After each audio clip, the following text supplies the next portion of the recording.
Check to see if the audio is working. Hello. Check.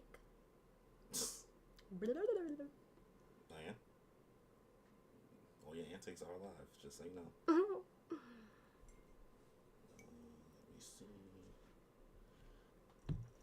We are double fisting today with coffee and alcohol-free champagne. Non-alcoholic champagne. Champagne.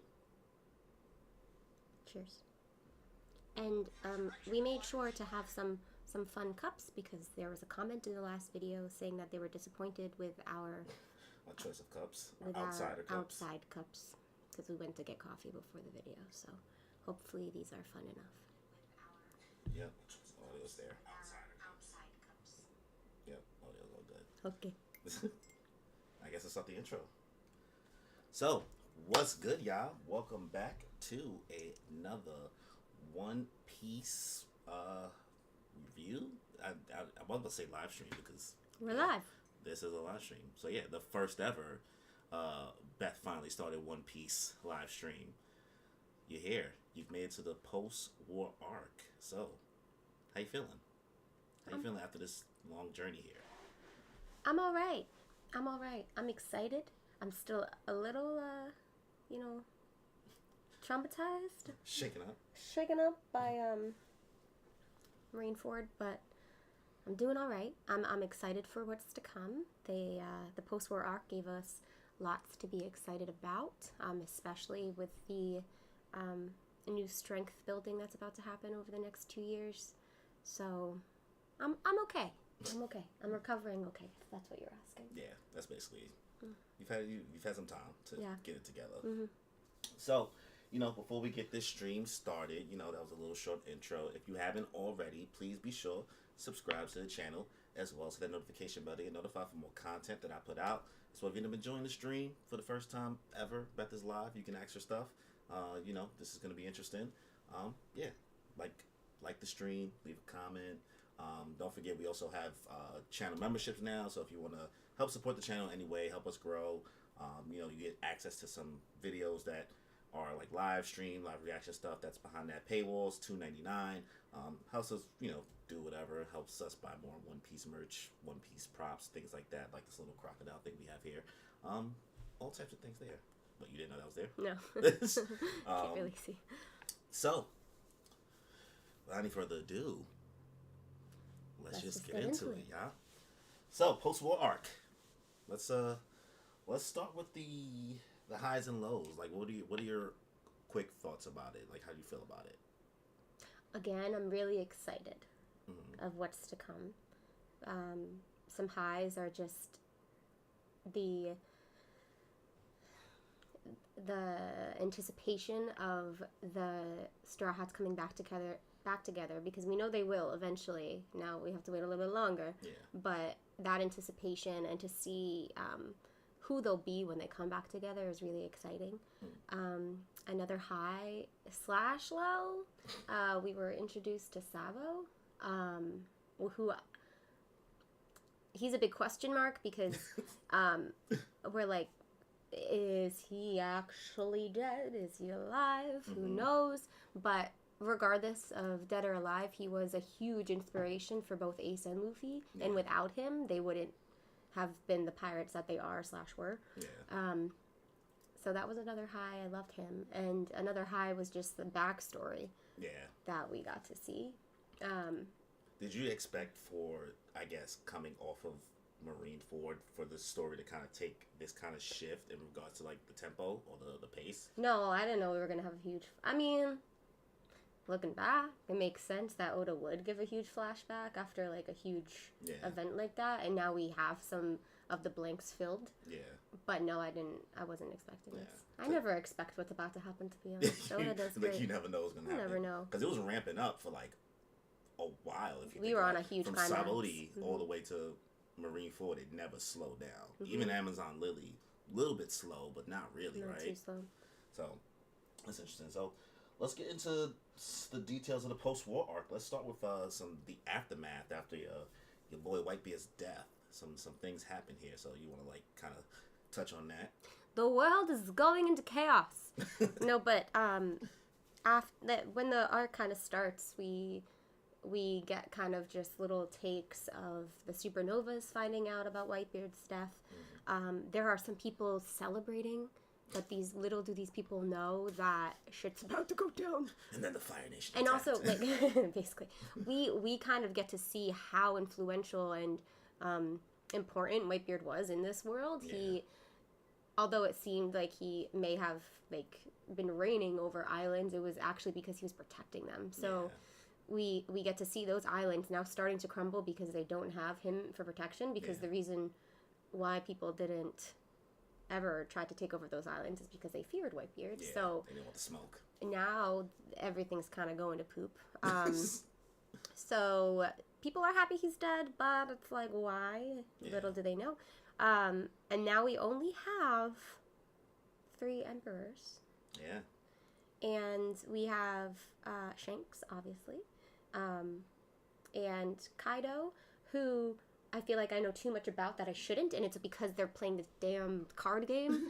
And so I hear so much about Kaido, and I know I shouldn't know about him, but I know about Kaido somewhat. Not enough, I don't think, but I know too many details that I won't say, because if you're not there yet. But Kaido is another one, and then Big Mom, who my theory is Big Mom is Lola's mother.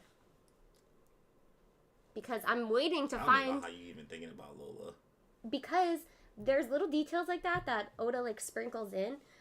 Lola gave the Beaver card to all of... This is back in... Thriller Bark, yeah. Lola gave all of the Straw Hats the Beaver card.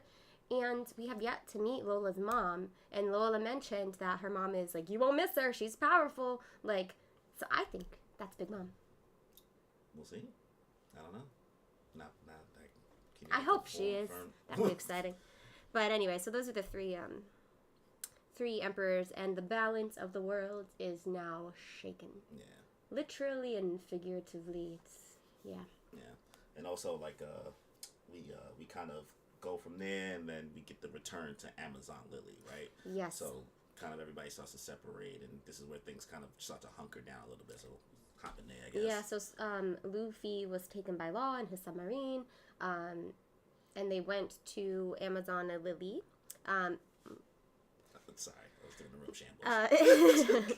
Hancock lets them stay because obviously she'll do anything for Luffy, and it's just really cool that we get to see how Law is a really cool character because he's a doctor and he's the captain. So that's a lot of hats to wear. So you a law sent now? No, not like you.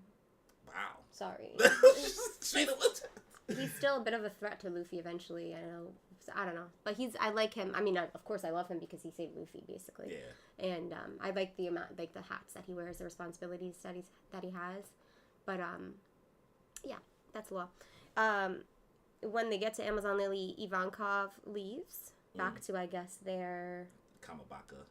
That's where Sanji is. Which is hilarious. I love all these connections that we also get to make.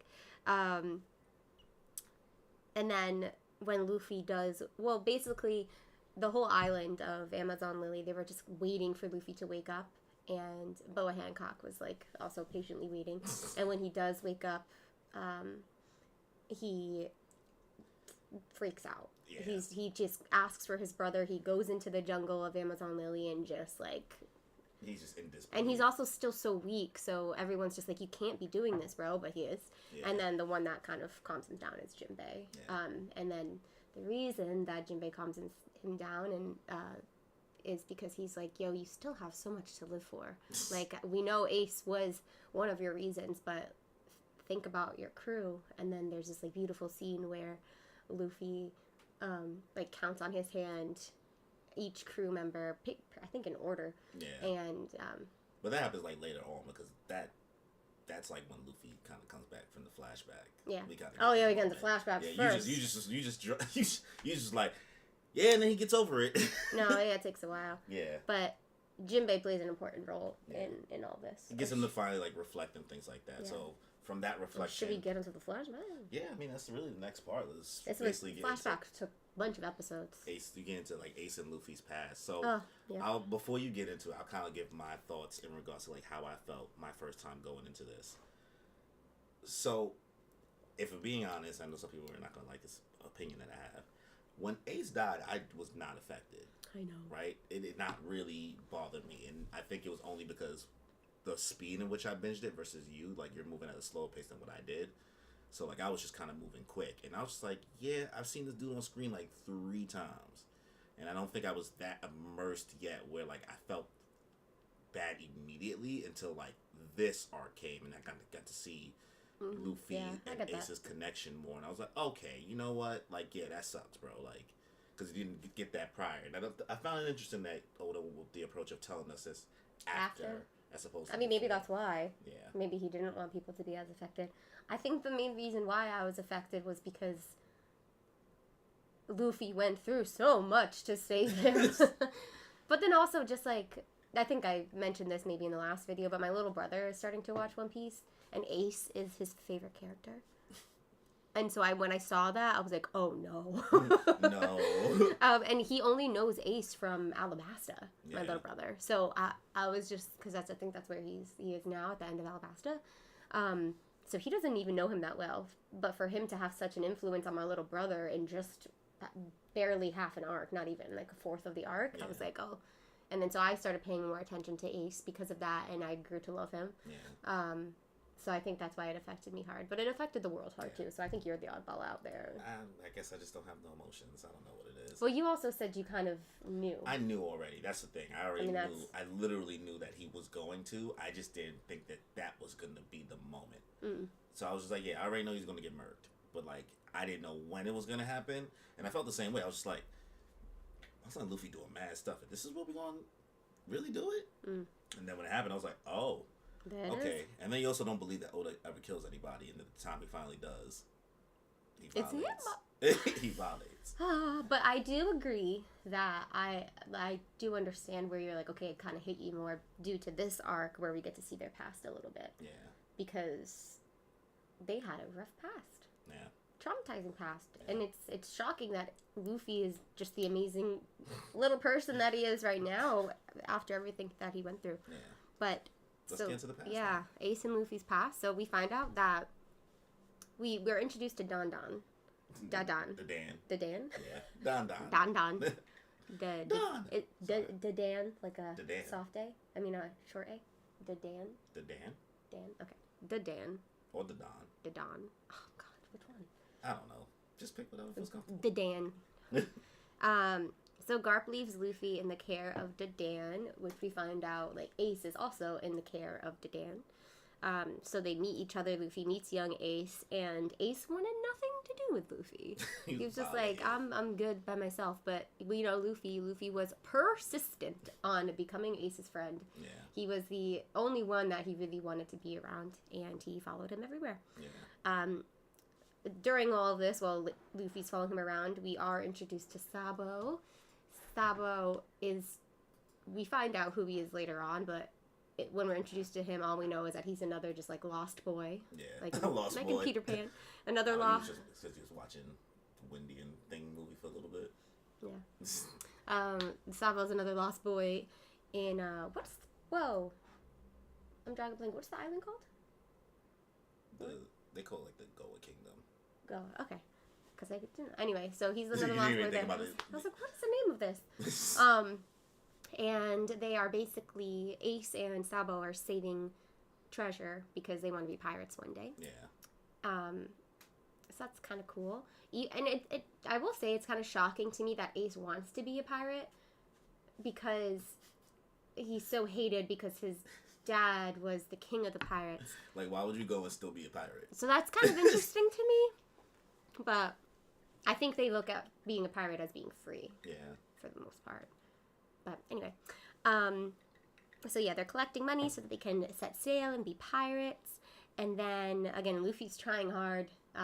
Ace is, like, kind of giving in a little bit. Like, he's just, like, basically throwing him in the ringer to, like, build his strength. And Ace was getting on my damn nerves during this part, though. I was just like, yo, what's good with this dude? Like, you know he turns out to be a good dude, but, like, God, son, I'm like... I understood a little bit. Like, he was so used to being on his own, and he only bonded with Sabo. Yeah. He had no reason to live, so part of him was like, he's afraid to commit. Yeah. Like, he's afraid to form He's close. afraid to commit. He's afraid to form close bonds with people because they're gonna maybe disappoint him or. So Ace wouldn't make a good boyfriend or husband at this point. No. Oh, look, somebody chatted you up. Lixogram. Baby Ace was a brat. LOL. He was a brat. He was a brat, bugged out. but it's because he had trauma. Yeah. He was in a womb for over a year. Over a year, stressed out. I get it. Yeah. But he was afraid to form bonds because those people might disappoint him. Right. But what turned this all around was those pirates. What were those pirates called? The Blue Jam Pirates. Mm-hmm. They captured Luffy and Ace and Sabo for the treasure that they've been collecting, basically. Yeah. They knew about it. Well, actually, they stole from one of the pirates. Yeah, they was beating some of them up. Because somehow all these adults was just getting beat up by Ace and Sabo with their iron poles. Well, I guess that's enough to get you by. They're strong.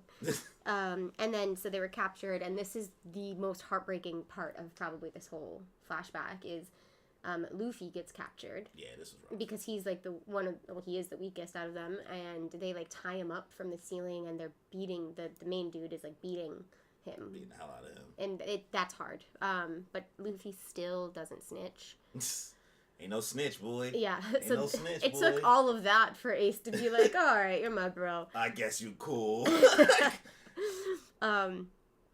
So yeah, so he gets saved by them, and they drink sake together, and they declare themselves brothers. Yeah. Which is, though, interesting to me, because in the flashback of this, in the prior arc, I think it was a prior arc, there's only two hands. It's only Ace and Luffy. Is it because Oda didn't want us to know about Sabo, or is that just what... Or did they cheers again when Sabo disappeared? Like, or died? I actually don't know. Because there is a flashback of... I think it was just him trying to hide that detail, perhaps. Probably, Maybe, okay. Because they cheers again in this arc, and it's the same flashback, except there's a third hand because Sabo's there. Okay, so we keep going into the flashback a little bit. I don't exactly know how... Sabo, I think, was captured.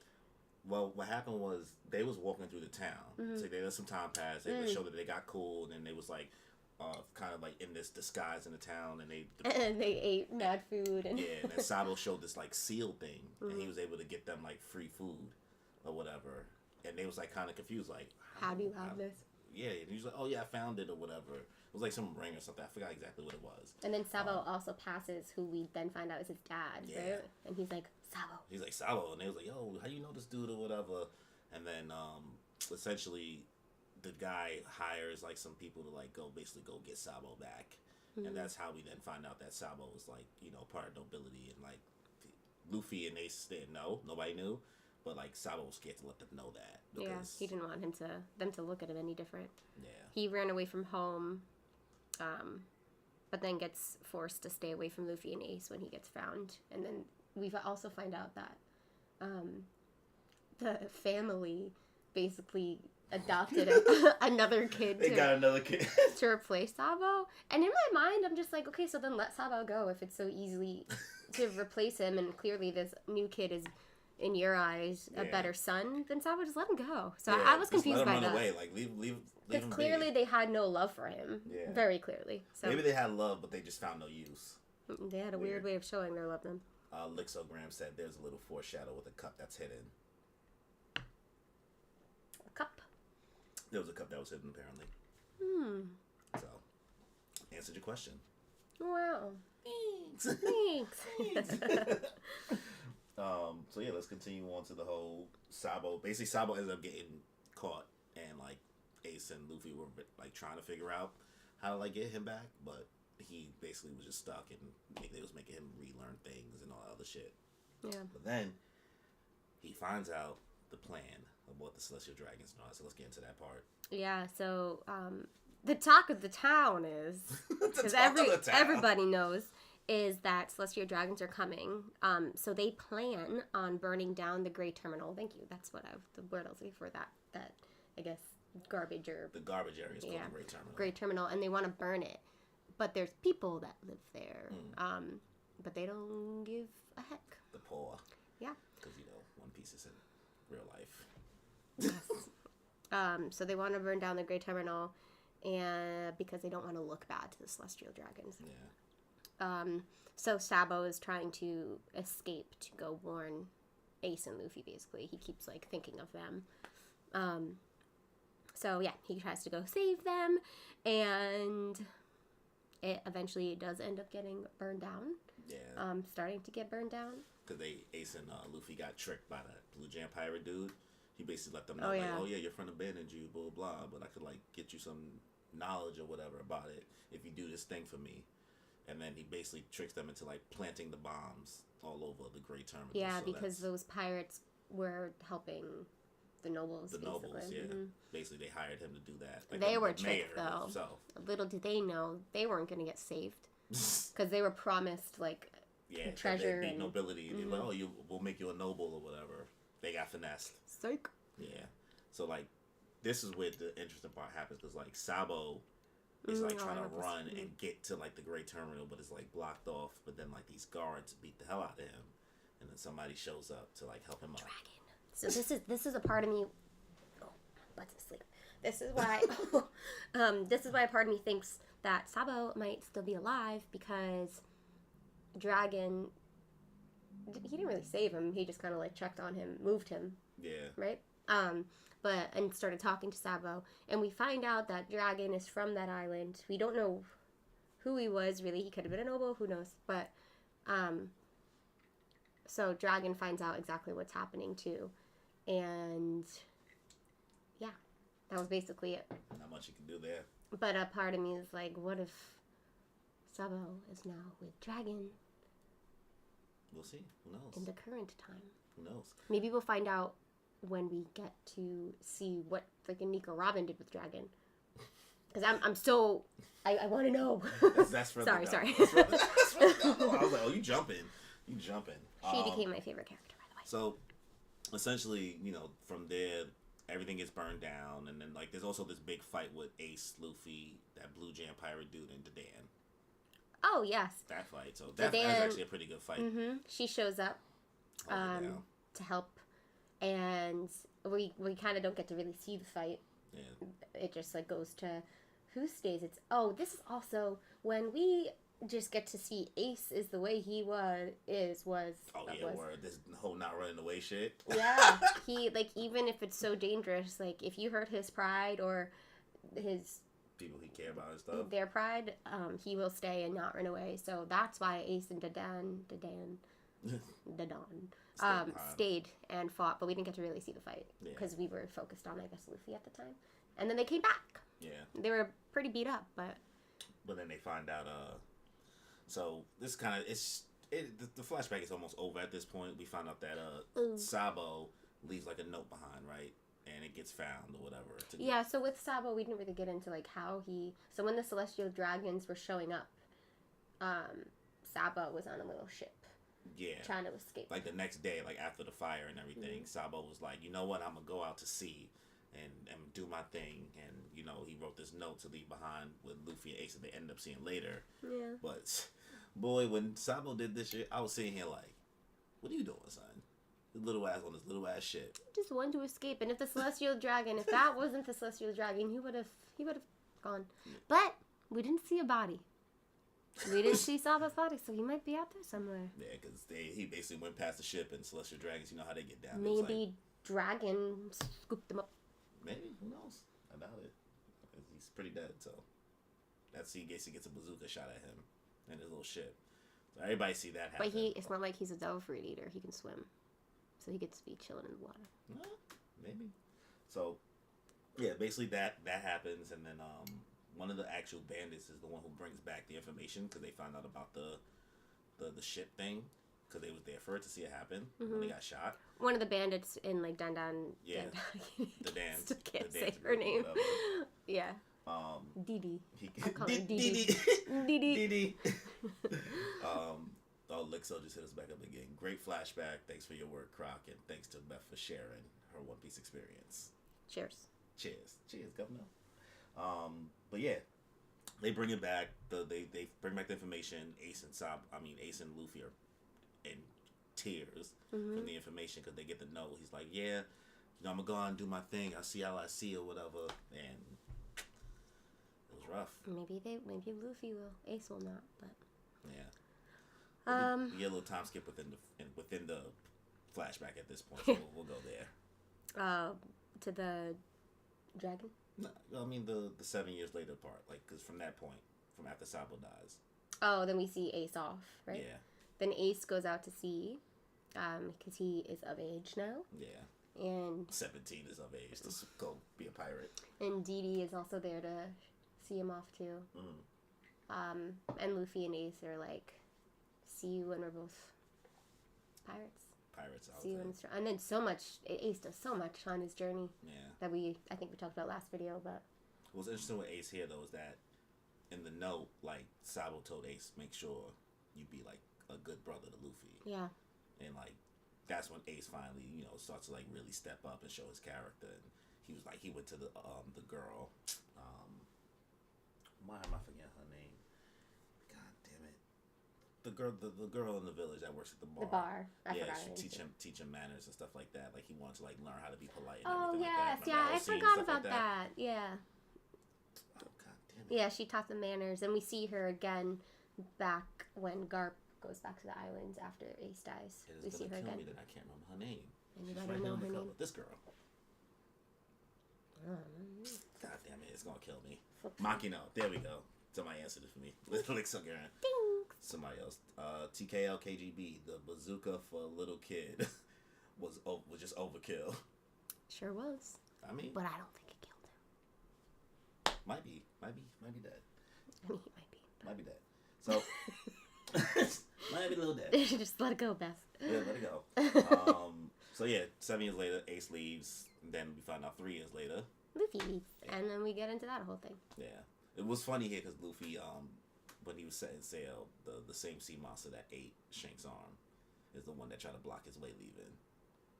Because you kind of get to see the use of Luffy, because he was whack at using his devil fruit as a kid. Yes. Right. It basically made him weaker because Yeah. he couldn't swim until he got a hold of the actual fruit. But yeah, and then once you see him start to get set out to sea now, the first thing you see is him that sea take monster. out that same sea monster yeah. light work. So it's like he made sure he worked at getting the devil fruit to like work for him and everything like that. And it was like you watch everybody else be sad that he's left. Yeah. On the journey. So. And then look at him now. Look at him now. But I think for me the biggest takeaway of this flashback was whether dead or alive, Sabo was such an influential part in both of their lives. Yeah. He is the reason why Ace cares so much for Luffy, I think. He's probably the reason why Ace did have a reason to live in those first, how many years? Yeah, those first yeah. years of his life. Because he had something to look forward to, which was being a pirate with Sabo. And then after Sabo left, then he had Luffy. And so this story, it just kind of explains how their brotherhood formed. Yeah. And also Ace's determination to protect his new brother, Luffy. Yeah. Very influential. Good stuff. Yeah. So let's jump back to the present. Now you can finally get into Jinbei getting Luffy to get it together. Oh, but we didn't talk about how it is now confirmed that Ivankov is a part of the revolution. I mean, we kind of knew this. We know, yeah. Oh, but Kuma too. Yeah, because Kuma was there. There was a little flash over, like when the Gray Terminal was burning. There's a little flash over to a ship, and it's Dragon, Kuma, Ivankov, and they're just like watching the fire happen. Yeah. And so it is confirmed. I mean, we always kind of knew this. But so, funny question for you: How do you feel about the fact that Luffy was there and Dragon didn't even? I just want to know why. Because like, it's very interesting. Because the fact that he like helped Sabo, like that's kind of funny, right? That he helped Sabo, but his own son is also here, and he's not even. It's like he's just like kind of like Shanks, like they're just waiting for the moment to see him again, like the right moment. And what's also funny is, fast forward to the present, Nico Robin was just working with him on who knows what. So it's just interesting that they have all these, like, Dragon specifically has all these opportunities to go see his son, but doesn't take them. It's interesting. A lot of bad fathers in this series. And mothers. I mean, besides... The mothers ain't even alive. Yeah. Name one bad mother. But did we confirm what happened to Luffy's mom? I thought she just abandoned ship. we don't even know anything about Luffy's mom. Remember, we think Crocodile's Luffy's mom. We don't know. Yeah, I just assumed. To this day, we still don't know. Yeah. I take that back. There were some good mothers in this. I was like, damn, you violated. Like, the mothers ain't shit either. No, Belmere was a good one. Yeah. And also Ace's mom did everything. She was a good mom too. Well, it's said that like Oda, I don't know how true it is, but Oda has said that he doesn't have too many mothers involved because he just knows that they're like, he says, worryful characters. Like they don't want them to have to deal with that dynamic of worrying mothers. But he never shows mothers in a bad light. But the fathers, it's a full spectrum of like, you don't know what you're gonna get. You're either gonna get a Zeph from Baratier, or you're gonna get. And Whitebeard was a good fake father. Whitebeard father figure, but then you got Sabo's dad, and then you got Usopp's dad and Dragon, and they don't be around. Yeah. They went to go get milk. Oh, also Nico Robin's mom. She kind of abandoned ship, but to protect her though. But to protect her in the world. No, it's like I don't know if that's a good enough reason. Yeah. Anyway. Alright, so let's get back to the present. Yes.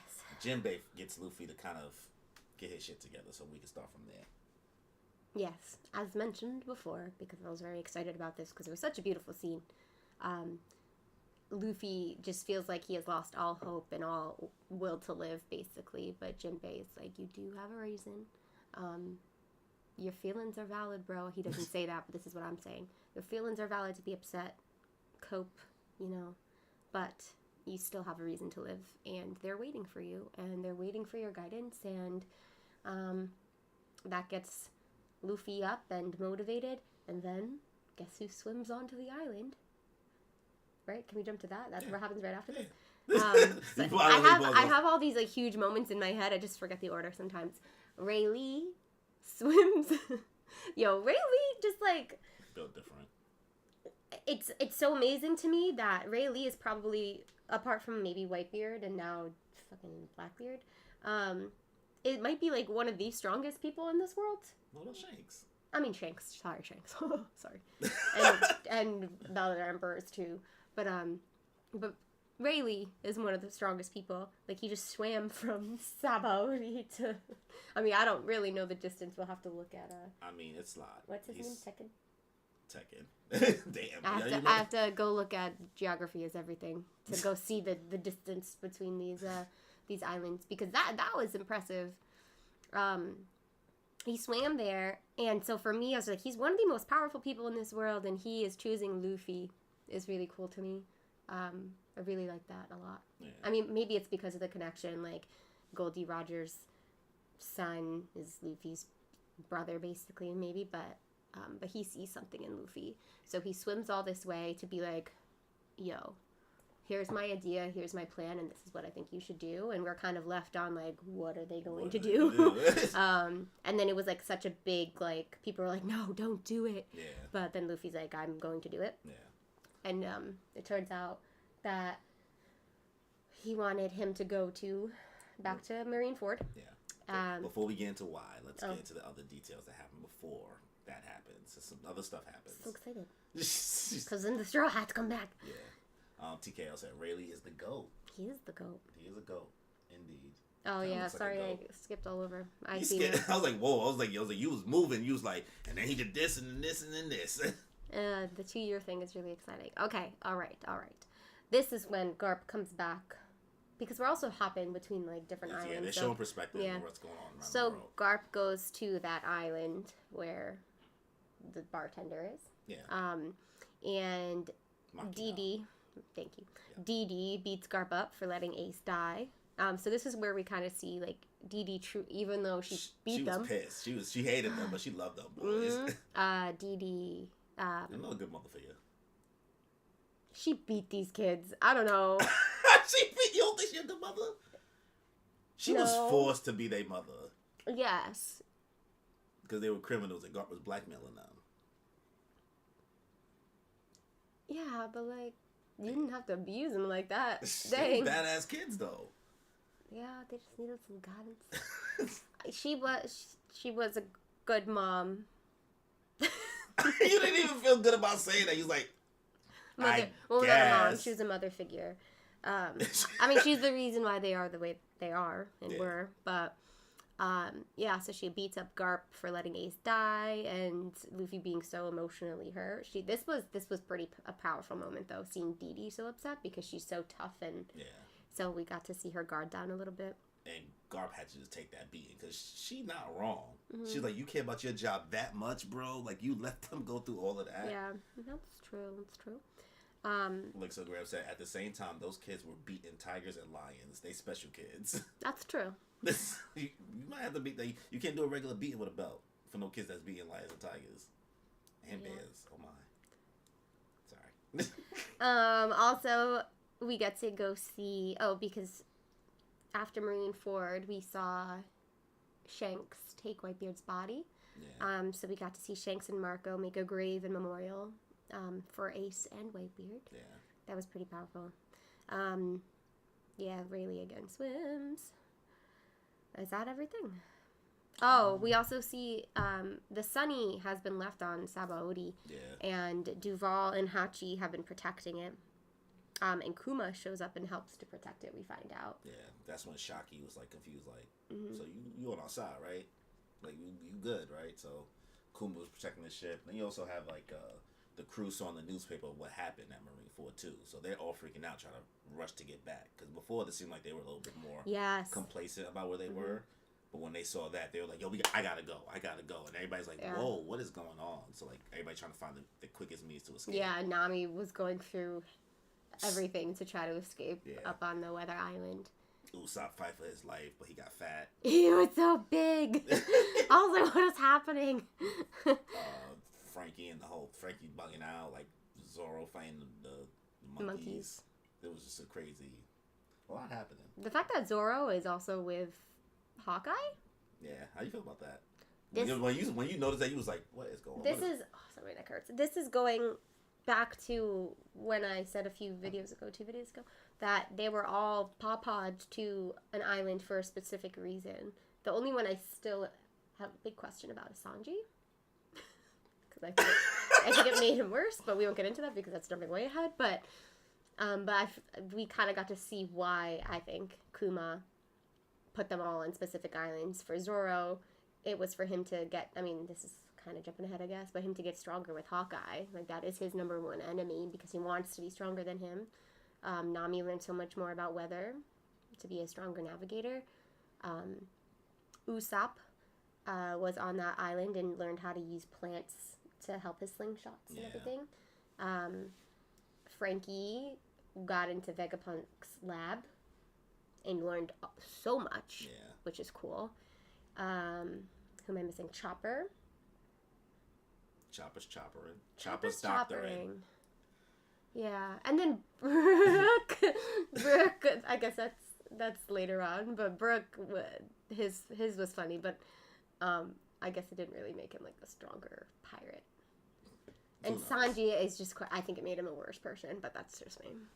We'll get into that. We'll get into that, right? We also found that Sengoku resigns from the position of Fleet Admiral.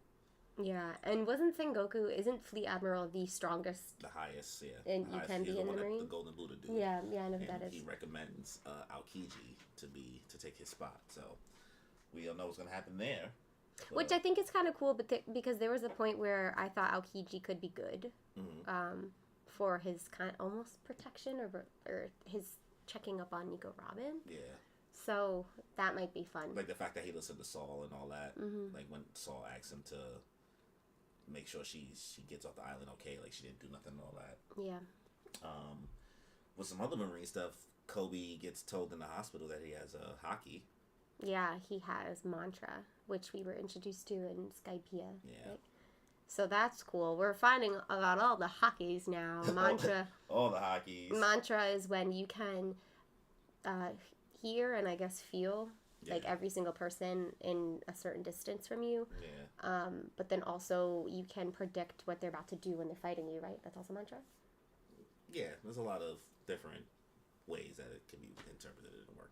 So it gets interesting there. So you already kind of let us know that Rayleigh kind of gave Luffy an alternate plan, but kind of like this is where we see the plan kind of get played out. So let's get into what exactly happened that Rayleigh told Luffy to do. So we still don't really know until it's like actually happening. All of a sudden they're going back to Marineford, and which is wicked, right? You probably thought that you was like, yeah. what was your thoughts when he was like going back to Marineford? He was like, are we? I was just fight. I kind of thought Luffy was just gonna finish it off or something. He said, "Where he at? Finish them." But instead, he just kind of like minds his business, does what he has to do, and then he rings the bell 16 times, which I thought was a message, but it was not. But I also noticed there was like a weird tattoo on him. I had no idea what it said or what it meant, but I did notice the tattoo. And there's a picture in the newspaper that all of the Straw Hats saw, and that tattoo was a message that it said, because originally they were supposed to meet in 3 days. So it said 3D, and it was crossed out. And then it said 2Y. So basically said, we're not meeting in 3 days anymore. We are meeting in 2 years. Yeah. And so that's when we get to see, like, and also, of course, it took Zoro a minute to figure that out. That was funny. Boy. He's like, I know this means something. What is it? But then we get to see how they kind of stall now. So, like, Nami's just like, never mind. I would like to learn more about the weather. And then that's when Nico Robin gets taken away by some people, a good reason, to go work with Dragon, which I'm so curious about. And, so we're left with them getting stronger for 2 years. Rayleigh takes Luffy to an island. Yeah, like that's very close to Amazon Lily. Because Hancock does not want to be separated from Luffy, but she gotta let him go, girl. Yeah. Gotta let him go. Gotta let him go train. Yeah. So now the whole crew basically trains for 2 years. How'd you feel about that decision? Like, to kind of keep them separated this long? I liked it. I actually was very excited about that because Luffy was still so weak. They were all so weak still. Yeah. This arc really this last couple arcs humbled you. Marineford, like, especially. Yeah. We got to see so many powerful people in the world, and so I was like, yeah, Luffy needs to get stronger. He's gonna get washed up. Yeah, not ready. he can't handle. But we also just really got to see how much, what's the word about, like mental and emotional strength Luffy has. Yeah. Not just within himself, but in the way that people are so drawn to him and are really determined to help him. Yeah. We got to see that a lot. So yeah, while he's not physically as strong as everybody else, he does have something really special about his mind that I think everyone's drawn to, and they see something so special in him. So they're like, we need to keep this boy alive for the new era. Yeah. So I'll just wrap up the rest of the details in this arc. We got Blackbeard ends up capturing Jewelry Bonnie. Remember the Supernova girl, pink hair? Oh yes, yes. He's being a nasty boy. Yeah. And that little fire looked like it was like on a fiery island. Yeah. So he was trying to like line her up to get caught by the Marines. So that's when Akainu was coming, but Akainu ended up trying to like take him out anyway. So they ended up running away. So that's something that happens. Blackbeard, who knows what he's gonna do? What do you expect from Blackbeard from this point? I don't know. He's freaky. I don't like him. I feel like he's just gonna try to keep soaking up more and more devil fruits, which I hope makes him explode. Do you think that he can? You think he can carry more than 2? Yes.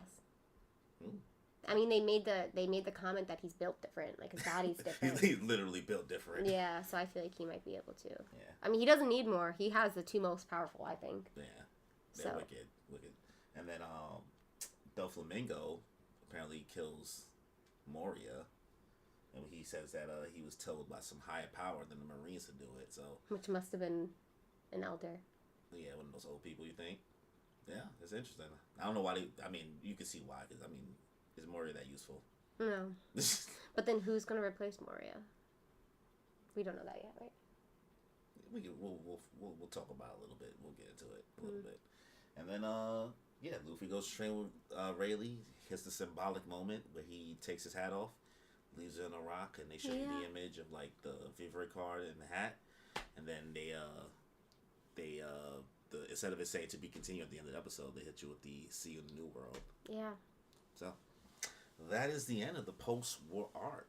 Kind of gave you quick thoughts, your final thoughts. So if you're giving this arc a ranking out of 10, how you feeling?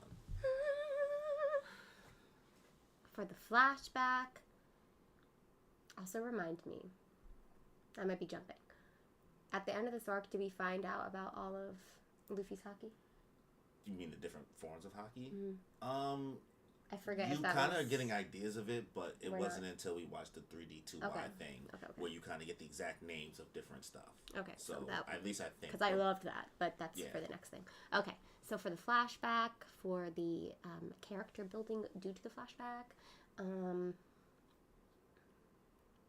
for the message that Luffy spread, for Rayleigh coming back. You're recapping it again in your head. I'm trying to figure out like a good rating for this. I didn't think about it beforehand. I think a good like 9. A 9. Interesting. 9.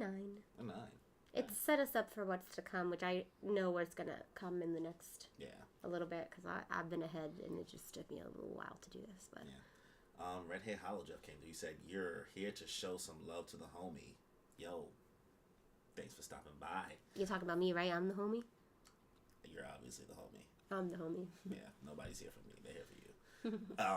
Then a TKL wrote before, the Fist of Love Garp was actually hurting Luffy, and when he was introduced, was a foreshadowing of arm and hockey. Yeah, because every moment that Luffy was getting hit, Luffy was like, "Why is this hurting me so much?" Because like Luffy's not supposed to get hurt normally because of his rubber fruit. So that's why he was getting hurt by Garp. Because Garp has hockey. Pretty much every powerful person has some type of form of hockey. Yeah. So you gave this a 9 out of 10. Yeah. Is that too high? I mean, no, listen, I think it's a good. I think it's a good 9 because of what it set us up for, which I'm excited about. Plus, your ratings will always change as you see more of the story, right? You have more time to reflect. This is still fresh to you. Anything's possible. You know what I mean? Anything's possible. So let's get into a little bit of the 3D 2Y special that we watched. I loved this. I loved this. I loved this. This was fun. I've been just so curious about hockey, and I've paid such extra close attention to hockey when it's being used, and I feel like I picked up a lot of detail on it, and now we finally know the names. Yeah, like all the things you had question marks for. It was like, okay, now I know that it's actually a thing.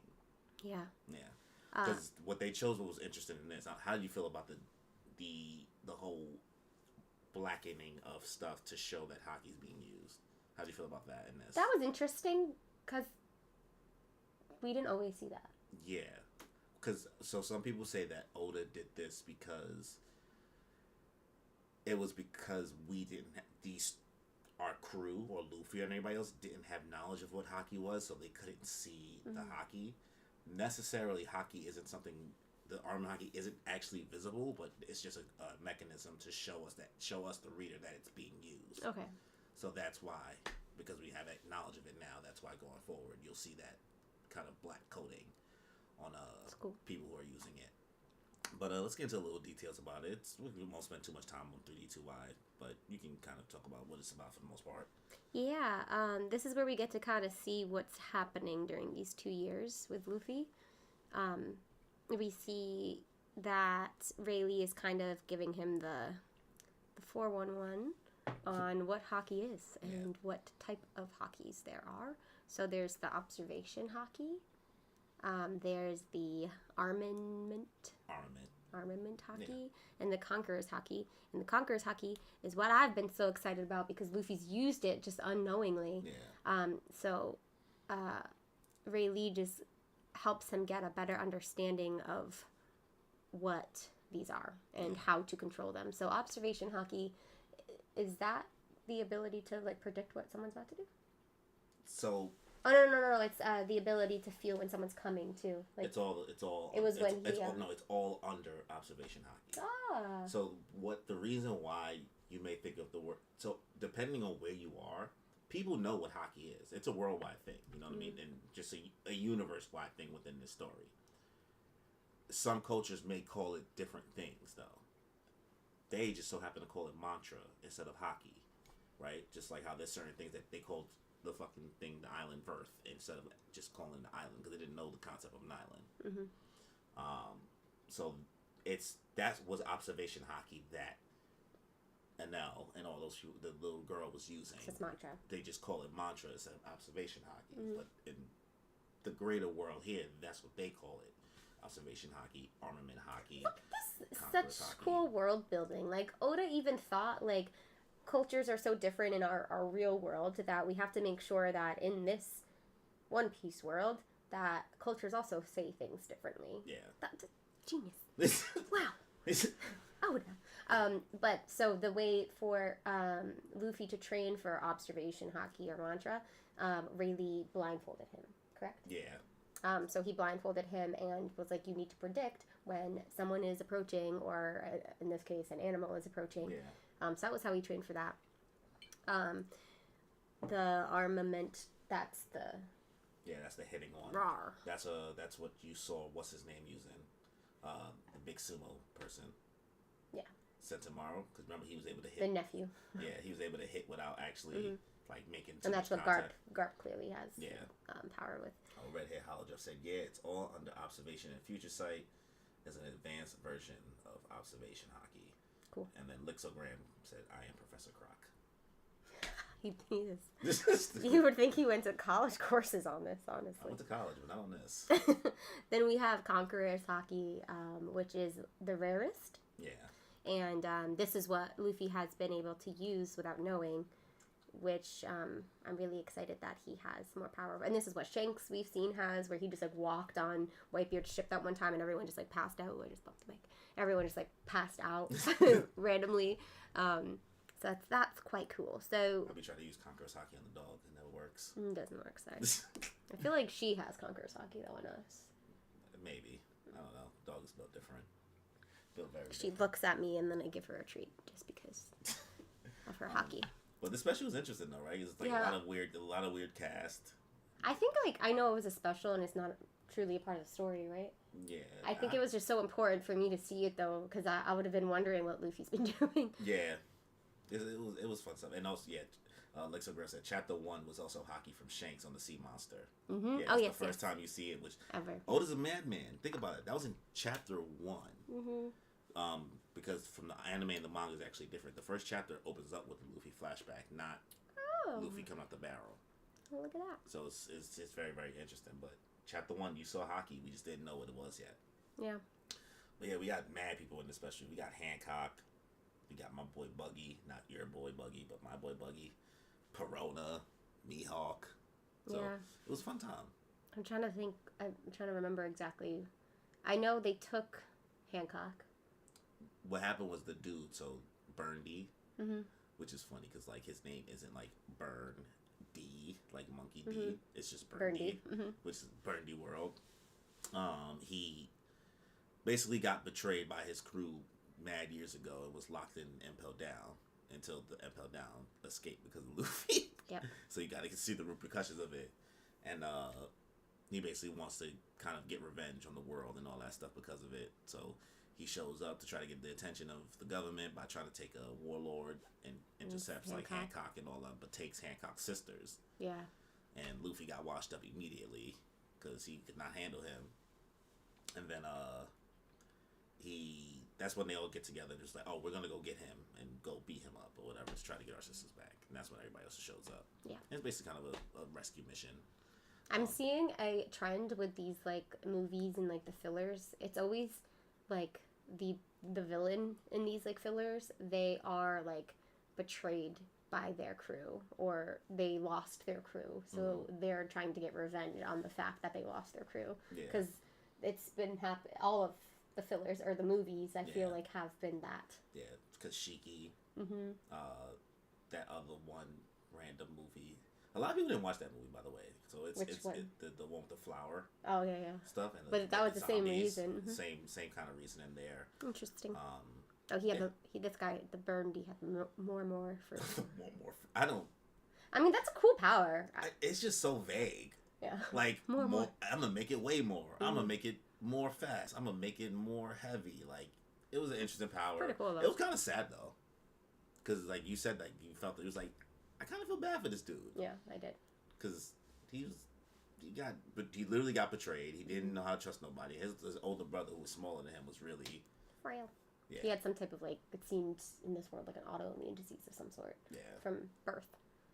Anyway, it was cool, and I liked the 3D2i special because again we got to see exactly what Luffy was doing. We also found out Buggy's a warlord. Yeah. Well, you don't remember that? No. They said it in there. In the 3D2 one? Remember Buggy was like, he's the one who called the Marines to come? I don't remember this. Oh, well. Oops. Why is Buggy a warlord? You're so mad about it. Yo, Buggy for Pirate King. The couple of messages from Red Hair. He said, people confuse future sight and regular observation. What Marigold did was regular observation. Same with Rayleigh and the elephant. Future sight allows you to see and hear into future. It's kind of all in the same bucket, though. It's all under observation? For the most part, yeah. And then he also said, oh, by the way, today or tomorrow, the official trailer for One Piece live action. Ooh. Are you excited for that in any form? What are your expectations about that? I don't want it to ruin it for me. What do you mean? Like, I hope it's good. I don't think it would ruin it, but I don't know. I love my perception on the characters currently only with the Japanese dub. Yeah. I can't watch any when English. You hear the English, I'm like, that's not Luffy, that's not Zoro, because their voices are too different. So I'm nervous that it might change my perception a little bit on the characters because the anime is just so good. Maybe it's just me being biased too because this is how I started it, but I don't know. I'm a little nervous that I might do that. They're only doing East Blue, right? Mm-hmm. And they're doing it in 8 episodes, so 8 1-hour episodes. Not impossible, right? Because that episode of East Blue thing is like an hour and a half, 2 hours long, even though you still thought that they do a great job of interpreting it because they skipped a lot of stuff. Mm-hmm. It'll be interesting. That'll be 8 hours of content. I have no idea how they're going to make the powers and all that stuff and basically anything look in this. But I'm not expecting it to be good. I just want it to just be somewhat entertaining in regards to at least how corny it is, or I'd be shocked at how okay of a job they did, but I'm not expecting it to be good. I guess I am kind of excited to see how these actors take on the roles. Yeah. That'll be kind of fun. Imagine just being casted for like because you got to see a couple pictures of them, right? Should I show you the pictures of them? Mm-hmm. What did you think about like how they, the cast at least, like how they kind of, do you think they like look a little bit like the characters? Kind of. So that's Sanji, Zoro. Sanji's spot on.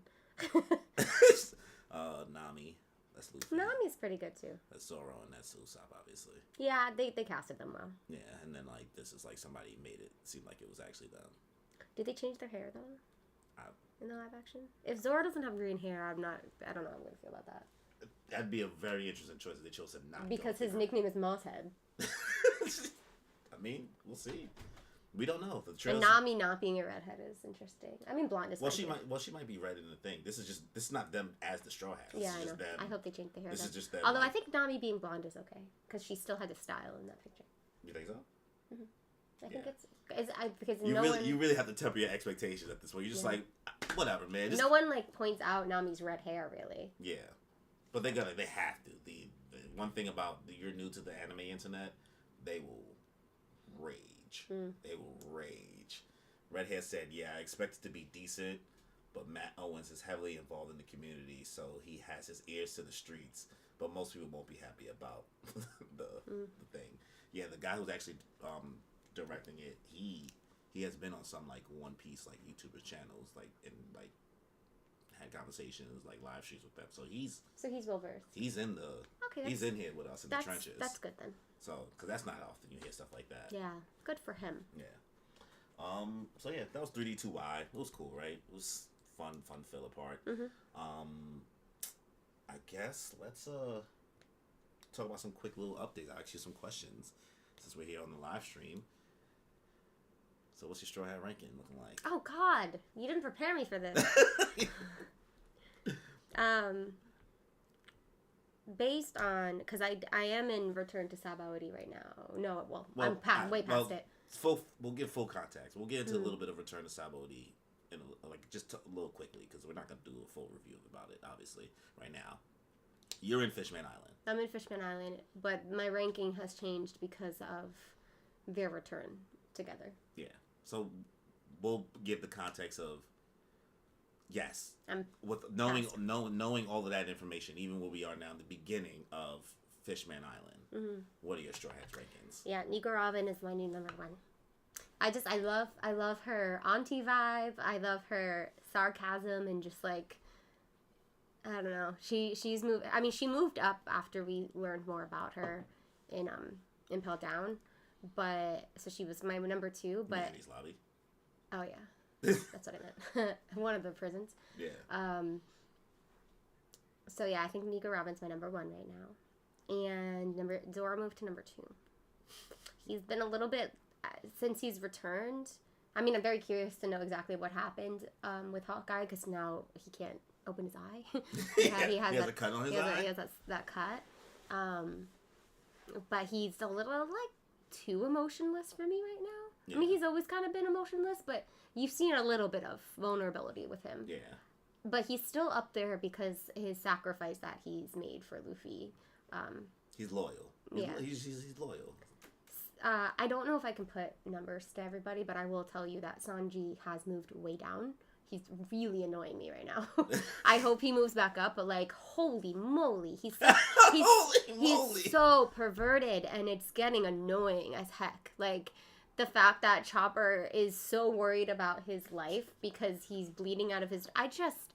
Sanji's down. I can't give them numbers. Chopper's also still kind of like meh. I don't know enough about Brook, so Brook might be maybe... At least he became a rock star. Yeah. Yeah. That's the... But also, I want to know more about him. I want to see more of his strength, because he has some freaking strength. Yeah. He doesn't have to hit anybody. He just, like, goes, like... I want to learn more about him, but yeah. I just... Need more time. Yeah, so he might be... Brook might be number 9. Like So Graham said, as a Sanji fan, I understand. Yeah. Remember, I apologized to you, though, as soon as we got into the time skip. I said, yo, give you a heads up. Everything with Sanji, I'm apologizing for right now. He's really annoying. I can't even... I knew what was about to happen. My eye roll is so big every time his nose bleeds. I just, like, my eyes go behind my head. I'm just like, what is happening? Yeah, I'm not putting him last. I still appreciate Sanji for... You're leaving out hope. Yeah. You're leaving out hope. Who else? You got, Nami. Nami is in the middle somewhere. Also, when I rank these people, I can never put Luffy on this list, because Luffy's Luffy. So I feel weird putting him in a ranking. Does that make sense? I feel you. A lot of people feel the same way. Because Luffy's it's so hard to rank him with them. Yeah. I have an easy time doing it because I ain't shit, but... I can't. I understand the... So Luffy's always, I think, in my head, just, like, not rankable. He's, like, I guess number 1 technically, but, like, I can't rank him. But Nico Robin, Zoro... It used to be Sanji, but no, not right now. He has some serious redeeming. Okay, I do kind of love Frankie. I know he annoys me. But that's because you love Robin. I love Robin. Maybe that's why. That's because you love Robin. I love their relationship. I mean, Frankie was kind of annoying when we got to see his transformation, but I do kind of love him, and this is weird. Yeah, I love our memories of sitting on the couch and you doing that every 2 seconds. It's fun. You have to do the role. So Frankie might be number 3 for me. Yeah. Wow, that's high. And then probably Nami. Nami's dead. Nami be Nami. I'm gonna put Usopp before Sanji. My guy Usopp though, right? My son Usopp though, right? Because he didn't have the glow up. He had the glow up, and also I feel like he got humbled a little bit. Mm-hmm. Like, he's not as, like, I'm the captain. Like, he got humbled. So, okay, where were we? We have... I'm getting all jumbled. So Nico, we have Robin at 1, right? Zoro. Luffy's in those tier. Even Lix Graham agree with you. Yes, Luffy is in his own tier. Yeah, you can't, yeah. So we have Zoro at 1. No, Nico Robin at 1. Zoro at 2. Frankie at 3. Nami at 4. Usopp at 5. Damn, you thought Sanji that low? Yes. Damn, you got Brook over Sanji? I almost want to... No, Brook is last. Respectfully, only because I don't know him that much. I'm struggling between Chopper and Zoro, because here's... I'm not... Whoa. Chopper and Sanji. Here's my view on it. I'm putting Chopper above Sanji because of his dedication to keeping him alive, but also, like, why are you falling for this bullshit? Like, if he's gonna freaking die from being a pervert, let him die. If he dies, he dies. So, he's not gonna die, obviously, but, so, I'm struggling between Chopper and Sanji right now, but Brook is last. Yeah. Damn. Alright, that's fair. I know Sanji's gonna move up. because even where we are in Fish-Man Island now, he's getting better. Mm-hmm. But this is so annoying. And even just his view on trans people, he's really annoying. So actually, just for that too, it might be Brooke. And again, I'm only putting Brooke at the bottom because I don't know a lot about him at all. But you like Brooke. But I like him. Yeah. And I'm excited to see. Jokes. Yeah, but he's also a pervert, so I don't know him, and he's a pervert. So Frankie's a pervert, though. Not as bad. Frankie calls himself a pervert. He calls himself a pervert, but he's not. He doesn't make, like, any of these comments. He said, but he's not. I think he calls himself a pervert. I don't think it's because of his actions. It's because of the way he looks. I think that's why he calls himself a pervert. Because he's only wearing underwear. Because that's what the townspeople on Water 7 called him, too, a pervert. But I think it's just because of that. Yeah. Anyway, so, yeah, I actually, because of... Yeah, it's Brooke. I think Sanji. I think Chopper's before Sanji right now. All right, cool. So, what is your 3 favorite arcs? This one I was kind of preparing for. A little bit. Okay. Because of my love for Nico Robin and her backstory, Annie's Lobby is number 1 for me right now. Mm-hmm. And then Water 7. I had so much fun. It was a cool town, just like the anxiety that because you felt anxiety the whole arc too. You was just like, something's happening and I don't know what's happening right now. Yeah. Luffy versus Usopp, them saving Usopp from the Frankie family, a lot of moments. Yeah. Water 7. And we got Frankie. And Frankie joining too was fun. Yeah. So Annie's Lobby, Water 7. Okay. This is hard because like, Marineford was the arc. You're like, it's peak. That's what we use. We use the term peak. Yeah. Without it, like it was so climactic. The series could have ended here. You'd have been like, well, I guess, right? Not really. But the amount of heartbreak I felt is making me not even want to put it anywhere high. But, like, it was a really well-written...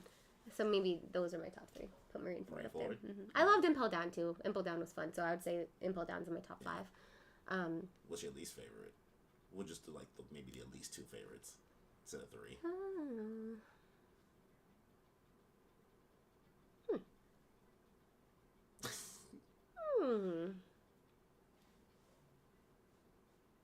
It's hard. Like, as annoying as Skypiea became for me, it was still so fun because they were in the sky and there were so many important, like, foreshadowing moments. A lot of hindsight moments that you don't learn until later on. But it's fine. It's down there for a lot of people. Yeah, but it was so important still. I don't know if I could think of a bottom 2 right now. Yeah. Because also, to be honest, in the beginning, some of the arcs in the beginning I should probably put down there because I can barely remember them. I mean, you got so much other information in your head now that it's hard to kind of keep those in your head. I mean, I guess you can just do the whole saga itself, like the East Blue Saga, you kind of put as one thing because of its length. You know, Alabasta Saga. Oh, I loved Alabasta though. As an arc, but like, did you love like Whiskey Peak and all that? Reverse Mountain, Little Garden. I mean, you like Little Garden. I loved Little Garden. you like Little Garden. Yeah. It's hard. I guess Whiskey Peak wasn't. It's also, Nami's was up there too. Long Park. Oh, thank you. Yeah. Yeah, I don't know if I could think of a bottom 2 right now. Yeah. Choppers was kind of down there. Sorry, Drum Island? Yeah. I feel that. I feel the same exact way. Yeah. That might be one of my bottoms. Listen, Chopper's backstory is sad. I'm not saying it's sad, but then there's just everybody else got so much sadder backstories.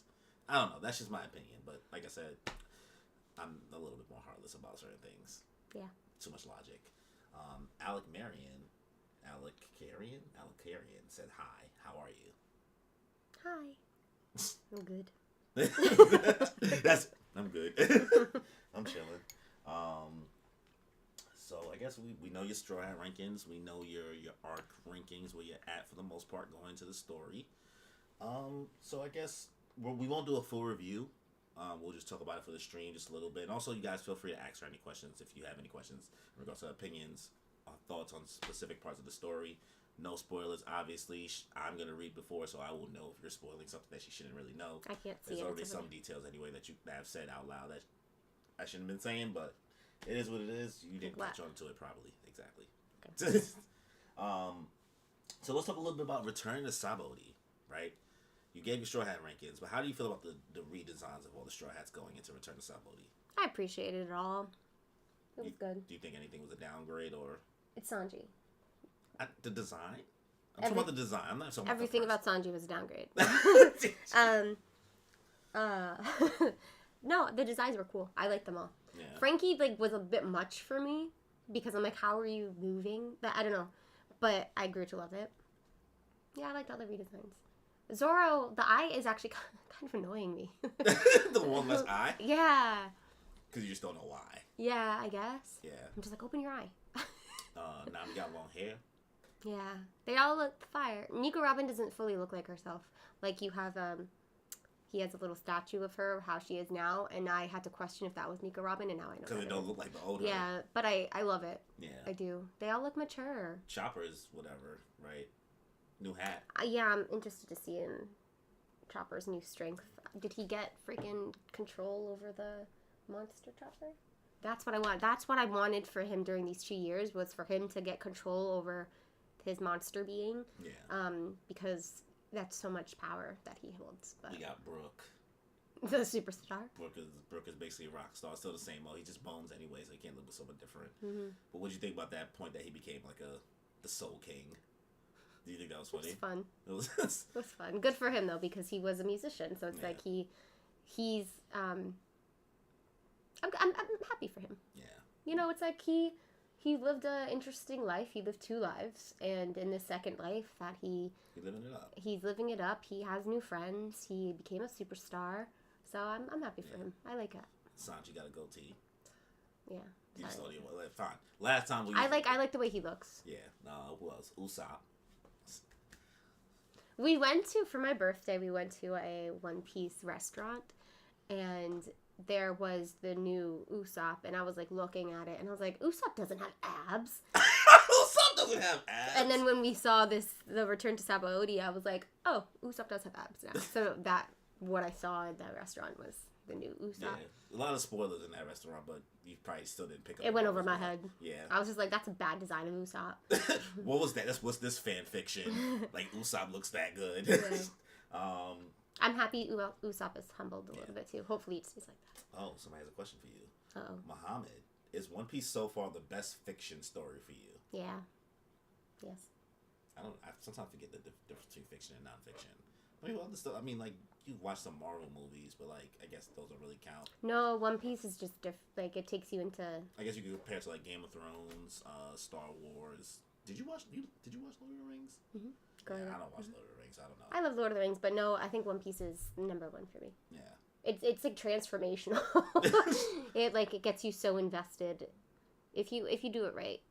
I think some people watch or read One Piece wrong, if that makes sense. Like I think to be fully invested in this world and understand it, I think you need to take the time to understand things. Yeah. Luckily, I have you. I have the One Piece dictionary encyclopedia over here. I am not that, but okay. Yes, you are. So luckily I have you, but I feel like if you are watching One Piece, I would recommend watching the reviews on YouTube.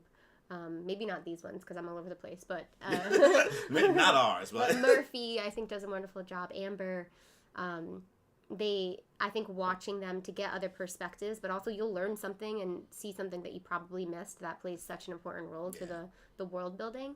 So I think if you watch it right and actually invest yourself in the reasonings why the world is being built the way it is, I think it's like amazing. So number 1. That was eloquent as hell, boy. I'm just saying, that was eloquent as hell. But yes, it is my favorite fiction. Because sorry, shots fired, Sean. If you ever watched this, because Sean basically caught up. He started after you. Sean caught up from essentially episode 1 to like he now is reading weekly in the span of like 2.5 months, but he forgets everything. Yeah, and respectfully, it's not about catching up. It's about... Sorry, Sean. This is why I get so defensive sometimes when you tell me things from that group chat. I'm like, they don't know. They just don't know. But no, it's not about catching up. It's about investing yourself in understanding this world that Oda built because it's perfection. Yeah. There's a reason for everything. Rias Gremery said, hola. Hola. And then Muhammad said, is it better than Game of Thrones? Yes. 100%. 100%. Especially the way it ended. I loved me some Game of Thrones. House of the Dragon is dope. Yeah, I cosplayed as Daenerys. Like, I loved it. I cosplayed as Daenerys. I didn't finish my sentence. But, he was my dragon. I was just a dragon. That's all. But no, I like One Piece better. Yeah. So what else from Sabaody? It's interesting because we had the Straw Hat impersonators. What did you think? Oh my god! So this is where I get anxious. I don't like people being blamed for things that they didn't do, or punished for things that they didn't do, and I did not like these people because they were giving, number one, just on the way they look. Like, people thought this is what the Straw Hats now look like. So I was like, oh, yeah, awful.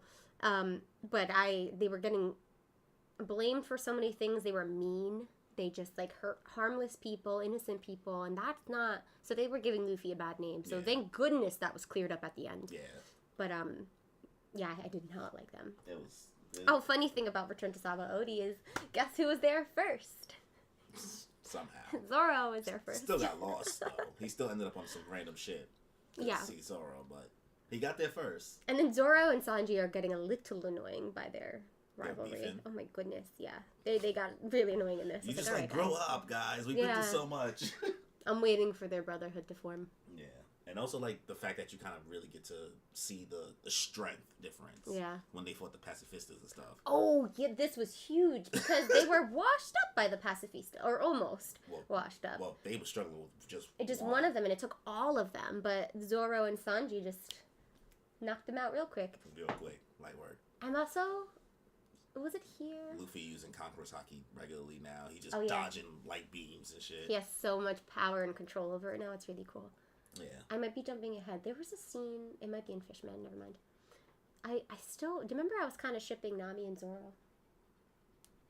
A while ago, yeah. I kind of did that again. And I don't remember exactly the scene. It might have been in Fish-Man Island. But Zoro seemed protective a little bit over Nami. And I was like, Yeah. But I forgot where it was. Anyway, but I'm shipping them. And I think some of their, I'm saying this because I think Zoro and Sanji's rivalry, maybe because of Nami. I guess, maybe. Shipping is a thing, right? Maybe deep down. People like, there's two things. There's two communities. There's the shipping community, and then there's the power scaling community. The power scaling is people who are always thinking about who can beat who in a fight. Like, do you think Mihawk can beat Shanks, or do you think that, this person... I think I fall in between. I'm not always shipping, but there's little moments that makes me ship, and there's little moments that where I question fighting. Yeah. It's a slippery slope, though, if you dip into the power scaling thing. I stay out of it, because... Yeah, I don't think I could. I also don't. That's not what One Piece is all about to me. I mean, of course it's important, but... The fights are cool, but you're not here for the fights. I'm not here for the fights. I'm here for the story. I'm here for the story. Red Hair said, Zoro was like a whole week ahead. Did you... you just drip something? No, I giggled. And then Muhammad said, did you know there's a real Whitebeard in Ace grave at Universal Studios Japan? I don't think we can go to... So we're going to Japan in October. We're going. Right? We're going to their memorial. Right? I don't know if we're going to be able to go to Universal Studios, but we're going to be in Tokyo. I don't even know what Universal Studios Japan is. I don't know what part of Japan it's in. Well, maybe he could tell us. That is crazy, though, that there's also, like... So in Oda's hometown, there are Straw Hat actual statues. Where's his hometown? I forget the name of it. But we're going to be there for a whole week. We better start making our itinerary. There's a lot to travel in different parts. Yeah, but there's actual Straw Hat statues. Different Straw Hats are placed all around the Universal Studios... When we were supposed to go to Japan back in 2020... About Disney. Universal is, I think, where the Nintendo land is, which is way further, way different part of Japan. Very interesting. Well, yeah, I mean, those are your little quick thoughts about Return to Sabaody. We're not obviously doing a review, but that's how you felt about it. It was cool, though, right? It was fun coming back from it. So, guess we'll talk about one last thing before we end the stream. Kind of this, where you are now in the story, your quick little thoughts so far. You're in an interesting point right now, right? Yeah. So, you're in Fish-Man Island right now. And I did give you a heads up. It's because... In case you don't know, if you're watching this, yeah, you take pictures with the manga, but you've been reading. I mean, you've been watching the whole time, right? And I was like, at this point, you may want to start reading because we're in time skip territory. Yeah. And I was like, the anime just kind of its pacing kind of moves very, very interestingly. So you've been dipping in between watching Fish-Man and reading Fish-Man Island. So that's where you are now. What's been your experience reading it? How do you feel about that? I like that watching? I like that I can do it at my own pace, but I'm missing so I decided, and I talked to you about it, and you're like, it's probably a good idea. If there's a new character introduced, I want to also watch that part, because I want to. I mean, I can put their voices in my head for me, but kind of like how I can only watch the Japanese dub, like that's the what they portray. Those are the Straw Hats for me. So I don't want to perceive a character wrong if I'm reading, if that makes sense. Yeah. Also, the pronunciation of some names I think are important to me too. That like when you're reading, you don't fully know the pronunciation of them. I mean, you can look it up, I guess. Yeah. But so I was just introduced, or I finally see Fisher Tiger. Yeah. And I want to hear him now. You haven't gotten to watch it yet, so you don't even know what he sounds like and stuff. Yeah, but it's been fun switching back and forth, because again, I like to have it at my own pace, but I do like watching it too. Yeah. It's decompressing for me now. It used to be I couldn't watch it when I needed to decompress from like work, because I wanted to pay attention to everything, but now because we're at a slow point, I feel like I can just decompress and watch. Yeah. But I do, it's slow, and I don't like slow too much. But it was slow. So you was like, at one point you looked at me, you was like, yo, this is good.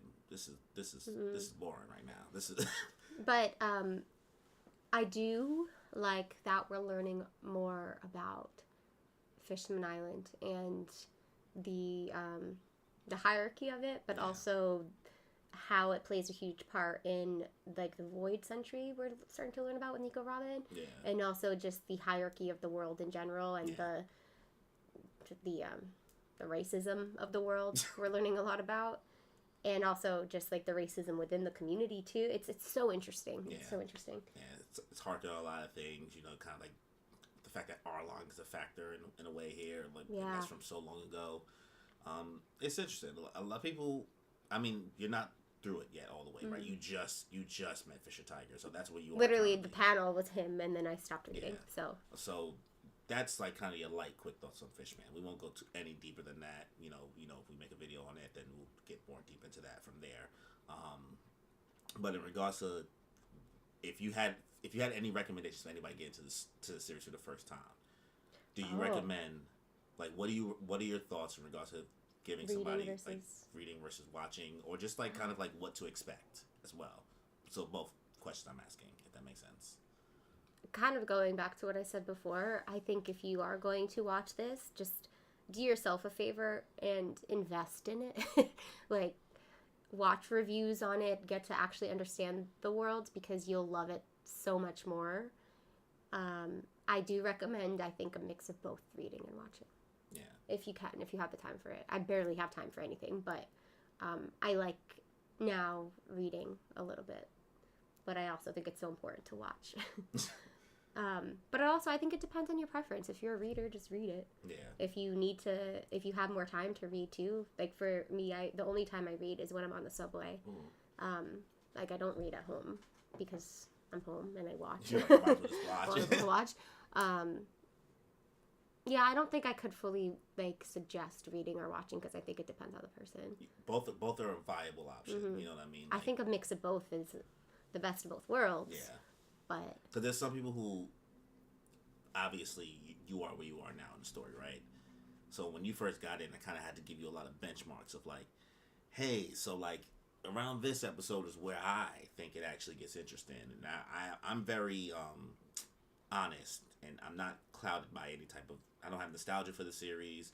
I can see both sides for most parts in regards to people's opinions for the One Piece story, but I'll tell you, like, yo, this episode is where I think it gets actually good.